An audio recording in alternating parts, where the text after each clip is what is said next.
It was June 1859. A lone carriage struggled across northern Italy. The gentleman inside, the Geneva merchant Henri Dunant, was on important business.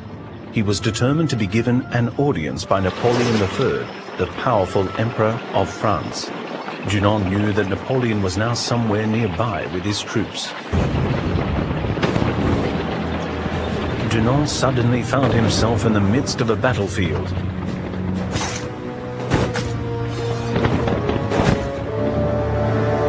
Dunant was horrified. Outside the normally quiet village of Solferino, the French and Austrian armies were fighting a terrible battle. By evening, thousands lay dead, dying and wounded. But the medical troops simply could not cope, and the weary and bloodied soldiers on both sides had enough to do just saving themselves and finding their way back to their lines.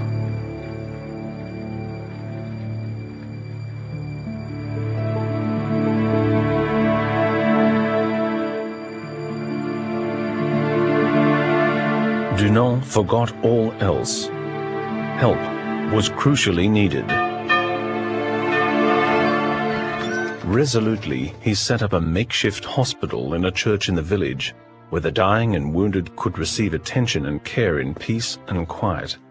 He was joined by the villagers, the women, the elderly, who tried to help as best they could. They treated the French and Austrians alike, even taking care to record and send their last goodbyes to loved ones. Day and night they worked tirelessly, nursing the victims. Dunant finally returned to Switzerland, but he could not forget. His book, A Memory of Solferino, was published in 1862.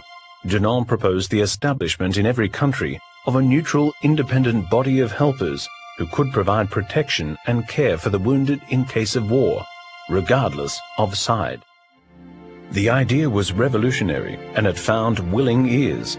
Shortly afterwards, Dunant and 4 other men formed the International Committee of the Red Cross, the ICRC. In 1864, an international diplomatic conference in Geneva was called. The result was the adoption of the First Geneva Convention for neutral humanitarian aid and protection for wounded soldiers.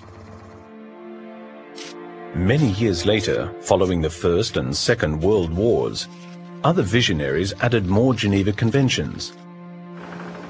These help protect wounded, sick, or shipwrecked sailors, prisoners of war, and civilians affected by war. But it was Henri Dunant whose initiative and enterprise paved the way and made a difference, showing humanity amidst inhumanity.